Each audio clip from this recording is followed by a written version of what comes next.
Hello, everyone, and welcome to part two of a brand new episode of Beyond Disabilities. This year is Beyond Disabilities' seventh anniversary.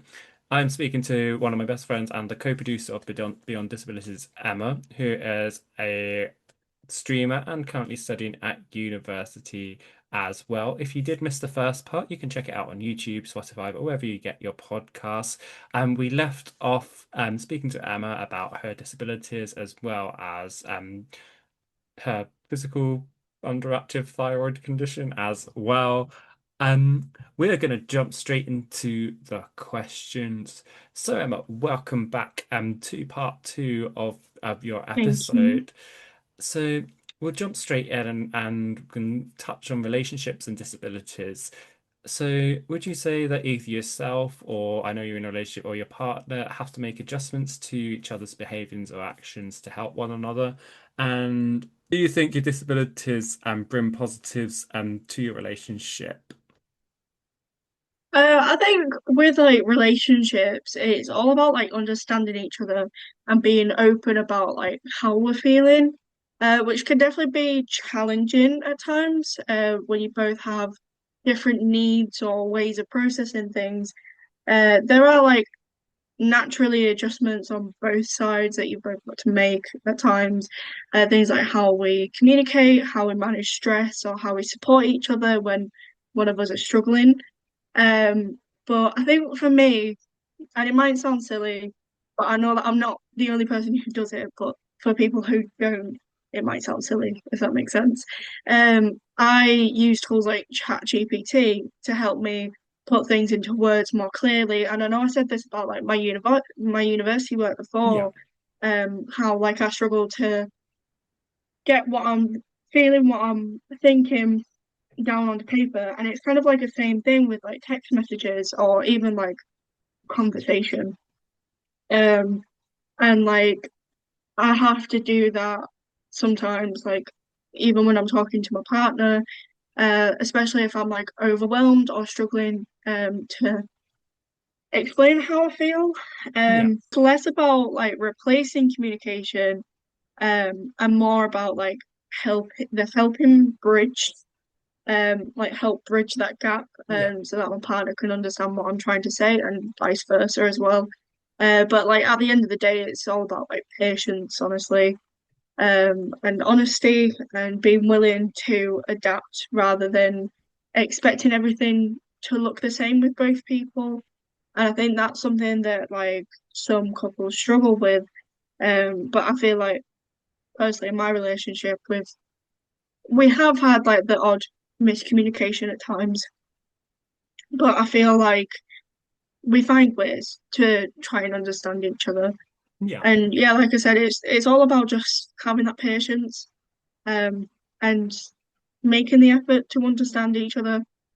Just because like we might not think or feel the same way about certain things, like we can still understand each other, if that makes sense.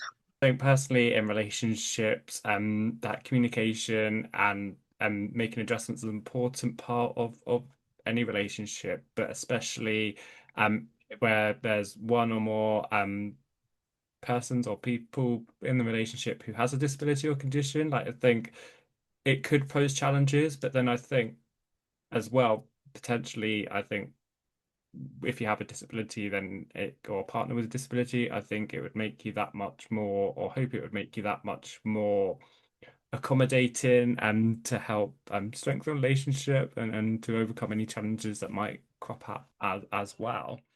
How does having your disability and conditions affect making friends and maintaining friendships? I mean, I feel like from a young age, I've always been kind of like viewed as a very shy person. And that's probably more to do with my anxiety than Yeah. anything, than a disability. But I've always like struggled to find friends that really understand me.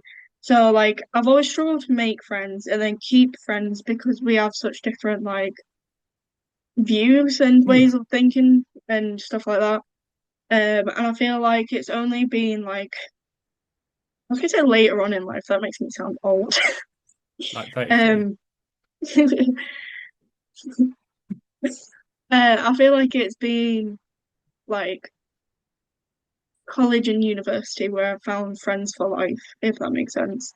Um, like especially, I feel like when it comes to friends, the people that have stuck by me are the ones that relate, the ones that have similar disabilities, similar like mental health problems and stuff like that. Because yeah, like they just relate to me more. Whereas growing up, I was just seen as like a kid that was different Yeah, in a way, which I didn't really realize until I was older. But yeah, it's just kind of like one of those things where you find your people, your sticky people, as I call them, that's cute. where they stick by you no matter what. And yeah, I think that's really it. No, that's very, very wise words. Like, absolutely, I completely relate to you. When I was growing up, I've majorly, I mean, still occasionally now, but found it difficult to make friends, maintain friends. I was always perceived as weird or different. I was always the last one, not that I'm a sporty person, but last one picked for like teams in PE. I often used to not Um, get invited to birthday parties as well when I'd like invite near enough everybody else. But it's only since I'd say probably I'm like well, I'm 33, probably last 5 years or something, I'd say, where I've come to terms with who I am. I've found people, especially really recently, that's again my sticky people. I feel like I like found it me, like you, Emma, absolutely like you, who just accept me who I am, who just treat me as a person, not just a person with disabilities, and just stick by me no matter what. So I just appreciate like, you. hey, you have a disability. Come with me, you are my friend now. Well, that's how we met. I'm Pretty much. pretty much. You know what? Hey, I think you might be autistic. Let's be friends. What's it like working at your job, but also studying at university with disabilities? And I know we slightly touched on it earlier, but do they make adjustments for you with your disabilities? I mean, apart from what I've said, not really. I feel like in terms of work, they don't really like make any adjustments, but at the same time, I don't know what sort of adjustments they could make. Yeah, Especially since like at the moment I've only done like bar work. Um, I mean, the help not really with my disability, but like with my anxiety. yeah, If I ever get overwhelmed, like they're quite happy for me to like, take this time that I need, have a couple of minutes outside to collect myself, which I haven't had in the past. yeah, At some places, without naming names, there was a company that wasn't the best with it, but yeah, I'm in a much better place now, where they're a lot more understanding, and helpful. And then in terms of like university, like I said before, like they've given me the equipment, and also the extra time if and when I need it. yeah. Um, but yeah, that's about it really for those. No, I'm glad you feel like in a much better place now. I'm sorry to hear that you've had bad experience in previous employment. I definitely think a Employers. lot employees. Um, sorry, but I definitely think there's a lot more work that needs to go on with employers. I think laws need to change to make it mandatory that they employers are given training and should provide training to their employees, especially those in management and people of power, to make more reasonable adjustments for the employees because we didn't ask to be disabled or have disabilities, but we definitely need more accommodations to help us get on an even standing with colleagues without disabilities.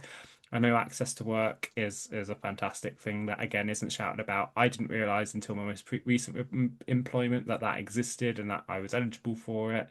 For those that don't know, just to briefly touch upon it, access to work is a UK government scheme where you can apply as an employee for government funding for your employer to provide equipment, software, anything you really need, basically, to help you with work. It is UK only. I believe there might be different rules in Southern Ireland. I think they might have similar schemes, but basically, it is a long-ish process. But it basically means your employer can access funding. You go through a assessment with a nurse, an occupational nurse, who will draw up a list of recommendations based on your needs and send that report to your employer. With some of the stuff I didn't realize, like I got ADHD coaching, noise cancelling headphones. I say ADHD goes more neurodivergent coaching, ADHD headphones, screen glares, um, quite a few different things that I found really helpful that I didn't think I was entitled to or would be helpful. So definitely recommend it if you're in the UK to look into access to work if you think it would be helpful. But we'll move on, quite frankly, to the next question, which Emma is beautifully displaying the axolotl on the screen about animals and disabilities. So, I know you're a big animal lover, from axolotls to Highland cows, um, and pets as well. Do your disabilities pose barriers to looking after pets, or do they bring positives? And if so, what to both? So I don't really see my disabilities as a barrier to looking after pets. If anything, there's actually quite a lot more positives to it. Yeah, My mum has a dog, and she used to have a cat who sadly passed away last year. sorry. But they've always been like really important for emotional support for me. Like if I'm feeling anxious or upset or just overwhelmed, being Yeah, around them really helps to like ground me or give me a distraction. yeah, I also find that when I'm like dog sitting, um, for my mum or looking after my sister's rabbit, it actually helps me quite a lot with routine, and focus. Like yeah, having that responsibility gives me structure for my day, which can be really helpful for things like my anxiety and like functioning. Don't know yeah, how to word it. But yeah, it's just like having that routine. Like if they've got to be fed at a certain time and stuff like that.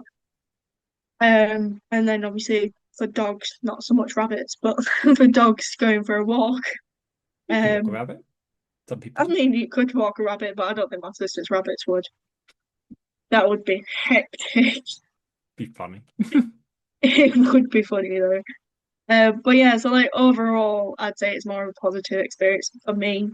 It supports my well-being rather than making things harder, and it doesn't feel like a chore or a task, Yeah, um, like some things do. Um, it's just a shame I don't really get to see them as often, with me living away from home for university at the moment. And also when I do go back home, I don't get to see my mum as often as I'd like, um, yeah. with her only having two bedrooms. But yeah, No, I relate to a lot of what you're saying. Like I've grown up with animals, grew up with dogs and cats, then rabbit. We had 73 combined rabbits and guinea pigs. Luckily, we had a big garden at one point. 73 73 at once. at once in a rabbit run that took up half our garden. We had a big garden, don't get me wrong. They had enough room to run. Yeah, I wish I knew you sooner. I wish I knew you sooner too. I would have stolen all the rabbits. So. That's okay. They'd be in a good home. But yeah, 73, honestly, not even joking. They all lived to a lovely old age, and then we didn't get rabbits again when we moved. Um, and I've got my own dog Lyra now. I've got, yeah, dogs and cats are growing up and all animals. I love going to the zoo. I just love animals in general. I completely agree. Me too. They ground you. They just know. I don't know what's the difference between humans and dogs, but especially from my experience, people with disabilities and not dogs, but just animals in general. But animals just know that, I think that when you've got a disability, especially a neurodivergent one, and they just can sense when you're down. I think it's absolutely incredible. Fish and frogs I've had as well. But that um Yeah, I've had a lot of fish growing up as well. but I've had yeah, all sorts of go. different fish tanks, like saltwater, freshwater, Oh, tropical fish. I've I've never had had them salt. all. I feel like now I need a Oh, massive I love conversation about them. fish with you. I've never had salt Absolutely. water. but they're just so relaxing. I remember when I worked in the ambulance service, they used to have therapy dogs come in every so Oh, I thought you were often. going to say they had fish tanks. I thought you were going to be sat there watching the fish. That would have been my dream. That would be fun. But therapy The dogs, therapy dogs came in I think it was once a month or something, whilst we were on shift, and it was just so lovely, but kind of only once a distracting. month, Yeah, it's a not shame. daily. Yeah, I know. Hmm. If I was in charge, I'd make it daily. But they were amazing too. But they definitely, yeah. Like, I don't know what I'd do. Don't get me wrong, Emma, you're amazing. But with Lyra here, it sounds really condescending towards you then. But with Lyra here, I couldn't live on my own. I have lived on my own, but it's Yeah. definitely much better with an animal. And friends. Friends are good too. But it's about No, animal. I'm the same. Like, I feel like living away from home, I would have found it a lot easier Yeah. with an animal. And I think in the first year, it kind of helped me get used to not having a dog because I was using the Borrow My Doggy app. Yeah. So Such a good you app. like pay for that. Not sponsored, by the way. But you pay for that, and But if it's you want like, to. but if you want to, yeah. Um, but yeah, so I was using that, and I was like looking after other people's dogs, and I feel like that kind of like helped me gradually get used Yeah. to not having my dog around, if that makes sense. That And makes sense. then unfortunately this year I've not been able to continue on with it because of like the location. Yeah. It's a bit harder to walk a dog around this area compared to like my first and second year. Um, yeah, and I can't have pets in the flats because if not, I would have Um, 100% bought a cat in my first year of university. oh, hell yeah. I would have done the same in mine. But again, similar. They just don't like pets, which is a shame because they definitely help, Yeah, especially those that are living away first time. Like I was, like, before I went to uni, it was the first time I lived alone. That it definitely help. And I think there needs to be accommodations made for accommodation. That was a terrible joke. accommodations made for Made for accommodations. accommodation. To allow pets in, because especially for neurodivergent people as well, I think it would help a lot. Mm, how do your disabilities affect you traveling? That was a weird noise there. Um, I don't really travel, because I get really bad anxiety, especially car anxiety. Yeah, But if I do like go away anywhere or travel, um, I tend to go on like the train because I feel like that's the one that I'm most comfortable with. yeah, Um, but if I do, I have to go with like family or really close friends to really feel safe. And I think it is just more down to my anxiety. But if I do go, I have to have like a very organized plan. yeah. Just be like, right, when we get there, we have to do this by this time. Like those very precise I relate to that. organizations. But if anything is like 1 minute wrong, Throws you if we out. get delayed, it causes so much stress. I'm like, right, that train's delayed. We're gonna have to change something. We're gonna have to miss something. And like I always get there half an hour early before everything, but I'm still stressed that I'm gonna be late. And I always feel like I'm overrunning, and I'm like, I'm not realistically. I'm gonna be there early or on time at the Yeah, latest. But I don't know, it just causes so much stress. So I don't travel a lot, but if I do, I kind of hand it over to other people where I feel more relaxed if somebody else yeah, is in charge at the same time. But then I don't because I feel like they're not organized. Don't know how to explain it. you're preaching to the choir here. Honestly, I completely agree with you. Yeah, I get there in plenty of time. It stresses me out if I'm there late. I'd say it stresses me out even being there on time, if I'm completely honest, like traveling on a train or anything, because it's like, but what if it leaves early, which very rarely does. It's not a bus. Um, but yeah, I'm okay with traveling on my own. It's something that I force myself to do. especially cosplaying and going to Comic Cons all over the country. My mom's not gonna. My mom did. She used to go Comic Cons with me all the time, but she was like, I think I'm getting too old for this. And I get it because it wasn't So allowing me to be my own person. So I just forced myself to go on my own, and it helped a lot. I I you I still have a have good learned. time. Hmm?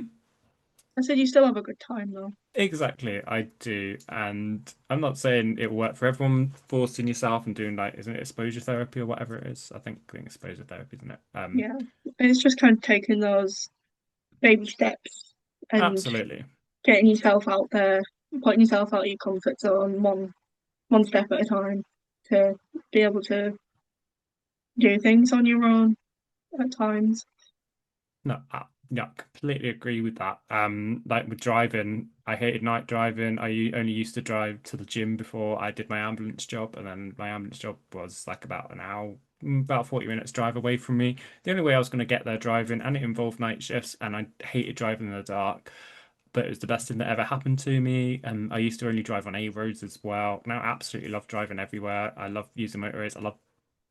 To me, distance and time, I mean, obviously petrol is a factor, but distance and time isn't a factor to me. Like I'm more than happy to drive 3, 5 hours. It's going to be something fun at the end of it. So yeah, absolutely. If you can, push yourself out of your comfort zone. But I completely agree with the anxiety around traveling, and time and stuff. But believe in yourself, believe you got a plan, make a plan if it helps. I'm not gonna lie, for holidays, I know it's not directly linked to the question. I do a day by day itinerary for the upcoming holiday. I've done a ride by ride itinerary, Honestly, I would do the same thing.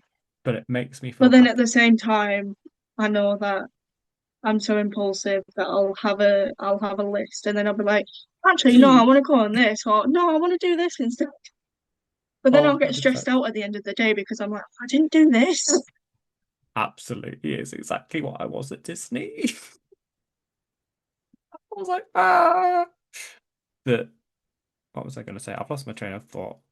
But I Sorry. think, no, no, it's not you. It's not me. You don't control my brain. Travel. Yeah. Just do what you're comfortable with, but if you can, try and push yourself out of your comfort zone because even though it's going to feel horrible to start with, it will help you in the long run. Do you think there's a correlation between your disabilities and mental health? I think there might be some overlap. But I wouldn't say it's a simple cause and effect. It's more that everything kind of like interacts and contributes to each other. Um, for me, things like anxiety and PTSD can make day-to-day life harder. Yeah. Um, and then when you add, your neurodiversions and learning difficulties into the mix, some situations can feel, sorry, can feel more overwhelming, especially under pressure. But I think a lot of it comes down to, once again, just understanding myself better over time. Yeah. A lot of the stress used to come from not knowing why things felt difficult rather than just the conditions themselves. I just realised that that answer didn't make any sense. It did make sense. I completely agree with you. Oh, okay. I'm glad you made sense of it because I didn't in it for a second. I speak fluent Emma and understand Emma. But no, I completely agree. It's about yeah, I don't think there's a direct correlation, but it's all about understanding yourself better, understanding when, if you autistic, for example, or neurodivergent, and you're heading for like a meltdown or a shutdown, like coming up with like coping mechanisms, to help you and try to sort of find your safe spaces as well and safe people to that you can go to if you are struggling. If you don't mind me asking, when did you get, and if you're comfortable with talking about it, when did you get diagnosed with depression and anxiety, and do you have any support mechanisms to help with these? I've had a lot of counselling and talking therapies over the years, and they've helped to some extent in Yeah, understanding things and having space to talk. but I wouldn't say I've found them like fully effective for me personally. I think part of that is because it takes me a while to really open up and feel comfortable with someone, to be able to really talk about things. And a lot of services are quite short term. Most of them are like six sessions, um, which doesn't always feel long enough for me to build that trust with them to Yeah. really be open and honest, and go into things properly. So I found it's been a bit of a mixed experience, helpful in some ways, but not quite the right fit in terms of timing or structure because of that. I've had to rely on developing like my own coping strategies over time. Things like routine, talking to people I trust, breaking things down, and just learning what helps me manage day to day. Um, but yeah, I just don't think I've really found the right type of therapy or counseling for me. Um, and I know that it can take other people a while as well. Um, but yeah, I feel like it's like I said, it's just one of those things like I've kind of learned to do things on my own, learn how to cope on my own. That does completely make sense. Like everybody's different, especially if you're neurodivergent. No two neurodivergent disabilities are the same. No two mental health conditions are the same. Like I was diagnosed with clinical depression and anxiety back in, I think it was 2019, 2020. Um, like it's I find for me personally, it's just talk about my own experience, but CBT, cognitive behavioral therapy, is not useful to me. It's not something that is effective for me. Whereas I find therapy sessions with a psychologist are. And also, I suppose another aspect on that second part is that trying to find someone who understands like your disabilities or conditions, and that tailors the sessions to you and what you find supportive and clicking with them. Like I agree with you. I find it takes a while for me to build up trust and build a relationship with someone. So when it's something short term in terms of counseling, I find that it's like you get to that level and then it's over, so you can't really sort of work on what you need to work on, if that makes sense. Yeah. Um, I think for me, the thing that helped me most was like when I was in college, yeah, I had a mental health mentor. yeah, Um, and I don't know why I did that in like air brackets, but air quotes, but yeah. Um, but yeah, so I feel like she was the most helpful out of everything. Um, because she was just kind of there when I needed her rather than yeah, having set sessions, if that makes sense. So like obviously if you go to therapy or if you go to like counseling sessions and stuff like that, it's like you have a set day to do it on and you might not need it on that day. yeah, And for me, it was always like the days that I felt better that I had to go in and talk about my struggles.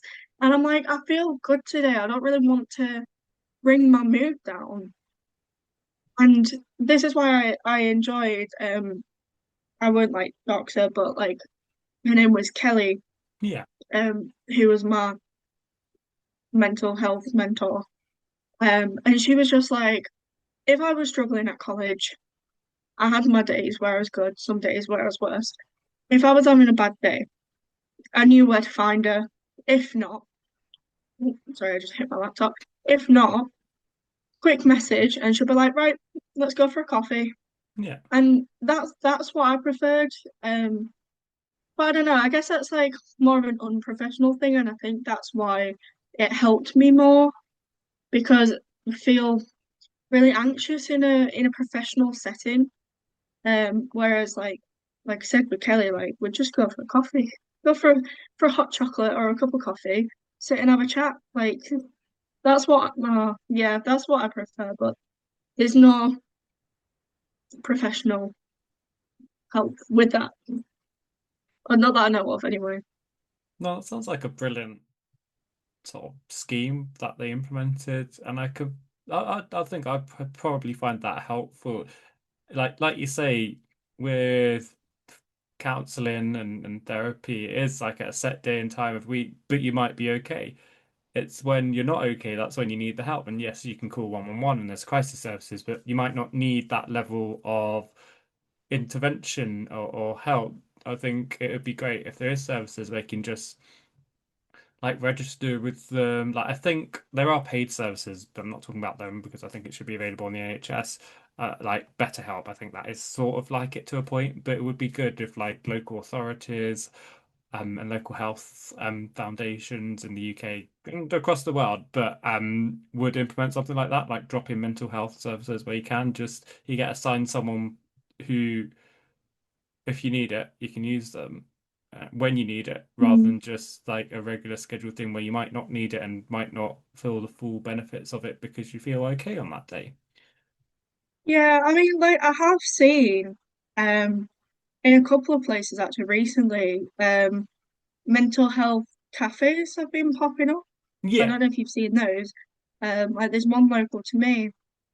I'm not been to it, but it has like piqued my interest because it just sounds good. Like they're open 5 days a week. yeah, And they're just there for you to go sit and have a chat with them. I don't know if they're like professionals, if they're trained, or yeah. if it's just like, going and sitting and talking to a friend. But I feel like more places should have stuff like that where you can just go in when you're feeling low, when you're feeling anxious, when you're struggling, and just be able to go in. No, I think that'd be an absolutely brilliant idea, and I think more investment definitely needs to be in places like that because, yeah, mental health cafes like have it in every high street. I think that'd be very useful, Uh, Absolutely. and just when you need someone, I think yeah, definitely help a lot of people. I think they would. I've not been to one personally. I have heard of them, and I think they're brilliant ideas. I don't know if they're professionals or not, but maybe sometimes you don't need a professional. Maybe someone with good intentions. Obviously, be safe, but Yeah, just someone to sit yeah, and listen yeah, sometimes is better than nothing. absolutely. I agree. Like for me personally, speaking to you and other friends, like that's what's helped me the most when I've been down, and like pulled me out of my I was gonna say funk then. That makes me sound so old. You pit, Pulled me out of my pit. Yeah, I like pit. the pit. We Sorry. need to watch that. HBO if you want to sponsor us. Yeah, I found that speaking to you, Emma, and other friends have really helped pull me out of my pit. When I've been feeling down and raised my spirits. Don't get me wrong, I do find like counseling, obviously it's not always ready available, like helpful, but like again friends should be there to listen to you and they usually provide most of the best advice and help as well. Because at the end of the day, sometimes just a listening ear is just what you need. Are there any suggestions you could give to people who are struggling with their mental health?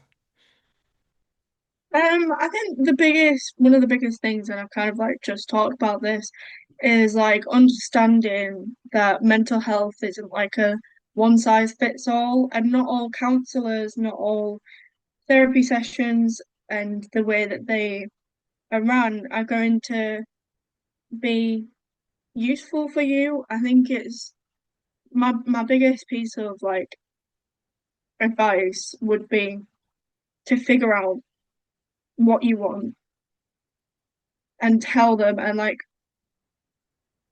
because you always get I don't know how to explain it. Like you always get asked that question at the beginning of counseling, at the beginning of therapy, and they're like, Yeah, so what do you want out of this? And this is a question that I've never been able to same. answer. I'm just like, I don't know, you tell me. This is my issue. Don't know how to fix it. Well, not fix it, but I don't know I how to know what you cope with it. And I feel like really understanding, like, really take the time to understand what you want and find what's going to help for you. And it might not be a very easy and simple thing, yeah. but just do the best you can, really, to research into say if you just need someone to sit and talk to, research who can do that for me. Or if you need coping mechanisms for a specific thing, research it. Who can do that for you? And I think that is literally like the best piece of advice I can really give. Then that's really valuable advice. I agree. I think it needs to be tailored rather than just currently, and no disrespect to the NHS, it is an absolutely amazing organization, but like I know what works for me, but I was asked to start with CBT first before I can get onto counseling. I was like, that's not going to work. I'll do it, but um, I think it should be tailored towards the individual rather than following like a framework that's tailored to that's for everyone. But I completely agree with what you said there. More work needs to go into mental health and mental health support. So, what would you say are your proudest moments and biggest achievements? And what? No, let's try that again. What would you say are your proudest moments and biggest achievements? I think for me, a lot of my proudest moments come from just like pushing myself to be involved as much as possible. Yeah, Like despite the challenges I face, I've volunteered for charities, I've worked with radio stations, and obviously I've gone to university, which are things that I'm really proud of for taking that step and really pushing myself to do things and to get involved. Like going to university was particularly a big step for me because it meant moving away from home yeah, and living independently for the first time, which was quite like daunting at first, and it was very overwhelming. And it's also like quite significant because it means that I've grown to learn who I am and yeah, my independence moving away from home. And plus, I think going to university has meant so much to me as well because it was something that my granddad really wanted me to do because nobody in my dad's side of the family has graduated before. yeah. Um, and I'll be the first to graduate out of like that side of the family and second from my mum's side. Um, so I don't know, I think it's just like it's kept me going with feeling like I'm doing it for my granddad and I'm doing it for my family, obviously as well as myself. Um, because obviously I wanted the degree, originally wanted to go into radio, which is still there. And Yeah. obviously if I hadn't, I wouldn't be on this podcast right now, do you know what I mean? But yeah, so it's come with a lot of pressure, but I'm just proud that I've kept going and obviously now I'm so close to graduating. I've got literally 3 weeks, 2, 3 weeks, and I'm done. But yeah, I think in terms of like positives, I think my experiences have made me more empathetic and more aware of other people as well. Um, they've also made me more adaptable and resourceful because I've had to find different ways of doing things for me. So while there have been challenges, I do think there's positives in how it's like shaped me and the opportunities I've gone after, really. Just like I said before, just pushing myself out there, to just do things. No, I honestly think like that's absolutely really lovely and meaningful reasons like and achievements as well. Like personally, as a friend, I've seen you grown so much in this last like year and a bit or whatever. Especially with university streaming as well. But like you say, doing stuff for yourself, like it's forced you to get out of your comfort zone, which isn't necessarily a bad thing all the time. And it's like yeah, seeing your confidence growing is absolutely amazing too. Like the fact that you've got all these plans and things, it's going to be amazing. I don't doubt that you're not going to do them. Yeah, and that's the right way of saying it.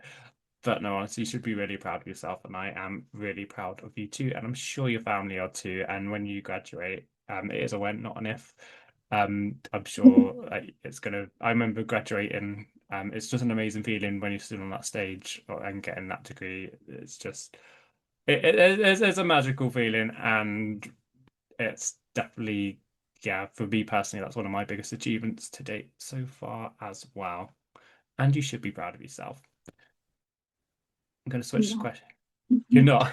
You're not proud of yourself. Goodbye. So, you recently got into streaming on TikTok. So, what was the reasons for starting streaming? Does it help with your disabilities? And would you say your disabilities bring strength to your streaming? I think I started streaming because it gave me something to focus on when I was feeling quite anxious. It helped me keep my mind occupied and gave me a sense of like routine and a Yeah, connection when things felt overwhelming. Like, I don't know, when I like I've got a routine list on my wall, and when I was creating yeah, this, it was like pretty much when I first started streaming, and I think it helped me to be more productive because I was like, right, I need to get this done because I'm streaming at this time. But I wasn't also stressing uh, if I was late or anything like that. Like, say if something did overrun, like I just put a message in my Discord group and they'd be like, yeah, that's fine. Like nobody minds if I'm a bit late. There's no like pressure in streaming, and I've had a lot of amazing support through streaming as well from like close friends and other streamers, and obviously like from you, which is well both. Um, like yeah, it's just really been inspiring to help me keep going with it, and it's something I really enjoy. I do think it can help with my mental health in some ways, especially in terms of like a distraction, routine, and having positive community around me. At the same time, some of my experiences with anxiety and everything I deal with also have made me more understanding yeah, and empathetic when interacting with people online, which I guess is like a strength in that space. So say if one of my viewers were having a day where they were feeling down, I'd always be there to like listen. If they want to talk on stream, if they want to talk after stream. Um, but yeah, I feel like it's just an open, safe space, and it's helped me and other people.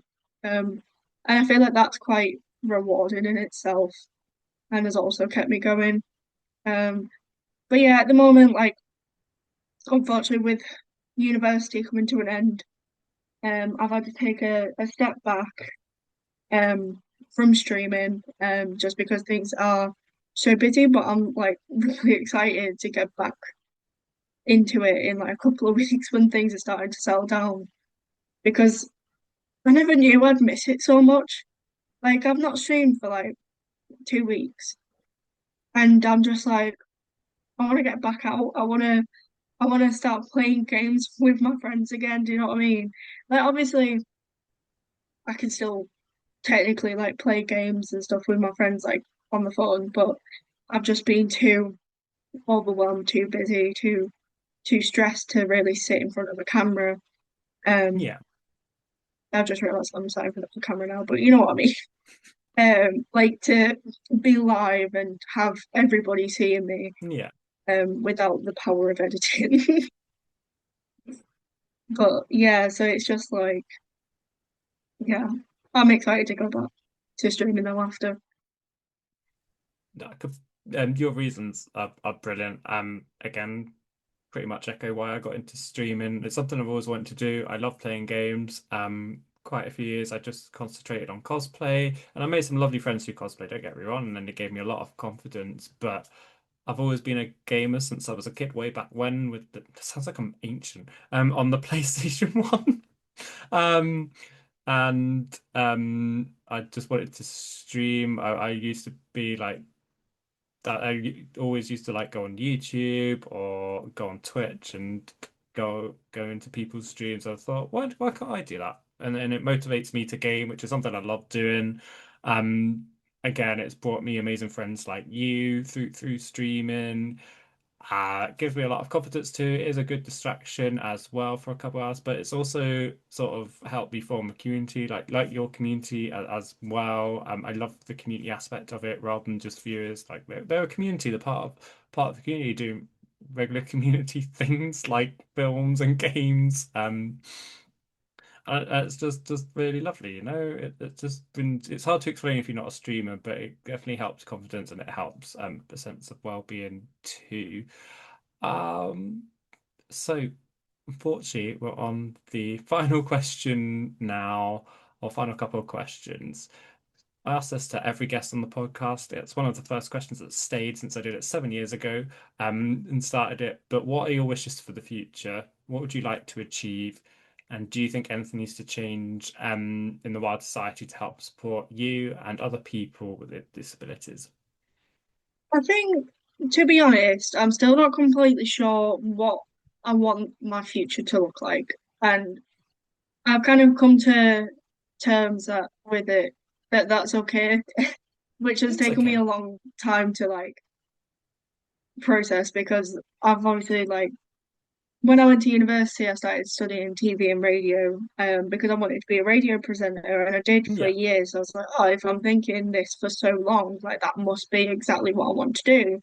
But then coming to university, I've kind of like seen it in a different light, and I don't know if it's just because of like struggles that I want to on the podcast, yeah, but struggles at university or what it was, but it didn't feel the same. I didn't get the same enjoyment out of it that I used to. yeah, So I think now I'm leaning more towards um like being an emergency call handler. Um, but I'll figure it out at some point, and it's okay if that takes time. But I've always kind of got those backups, especially once I've got my degree as well. Like I've always got radio as a backup and podcasting and stuff like that.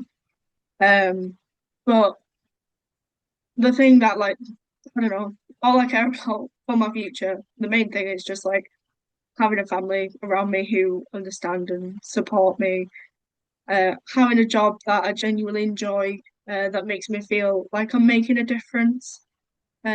Which again is why I'm leaning more towards becoming an emergency call handler now.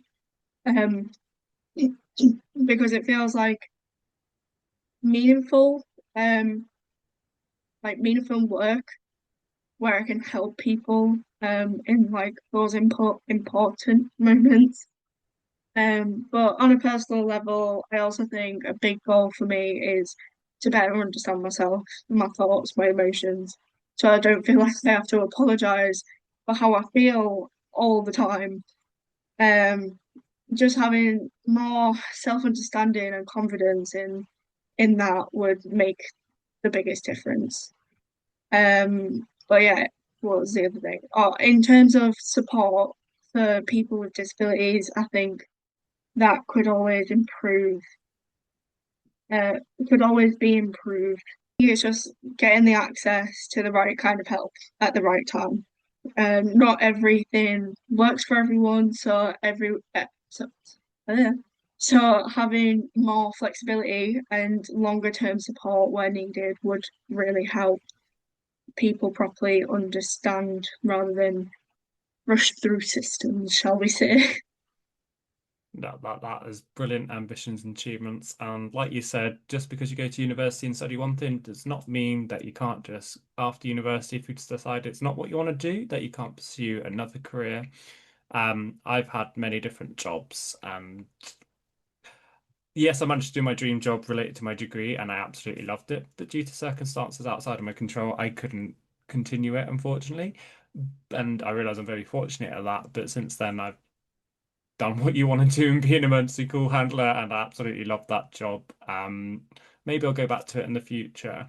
Um, Again, reasons I won't go into. I just had to protect my own mental health, but it doesn't mean that everybody's going to have the same experience. But I did absolutely love that job and that team as well. I agree. More, I think, needs to be done within society, and there needs to be more support and access in place to allow people to access to the support and help they need, whether that's mental health services, whether that's disability benefits. It just needs to be made a lot easier and a lot less bureaucratic. But we're at the end of the podcast, unfortunately. First of all, Already, already, yeah. I'm sorry, Emma. that's fun, boy. But thank you so much, Emma, for being an absolutely amazing guest. Honestly, it's been brilliant speaking to you and definitely insightful and you've been absolutely amazing. I want to thank you all for listening to Beyond Disabilities. Where can they find you if they want to follow you online? Um, at the moment, I think my main one would be at Emma's Grove on TikTok. But I do have access to the podcast email, Instagram, and TikTok. Should go follow. Should go What's the follow to name of keep the t updated. That Beyond Disabilities official. I got that right. I'm a good producer. Just remember you are loved, and that love is love, no matter what your sexuality, gender identity, disability, or body size. Everybody is beautiful. As long as you're happy with your body and your disabilities, that is exactly what matters. If you are in the UK and you'd like a confidential talk with a professional regarding mental health support, you can visit mine, Samaritans, or Switchboard via phone or email. Specifically for autism support, the Autistic Society and Ambitious About Autism are great charities and resources to use. Remember to spread the love and positivity. We should be accepting and inclusive every day, not just on national days or months of disabilities. All podcast episodes are available on Spotify, YouTube, Apple Music, Apple Podcasts, Good Pods, and wherever you listen to your podcast as well. Thank you so much for listening.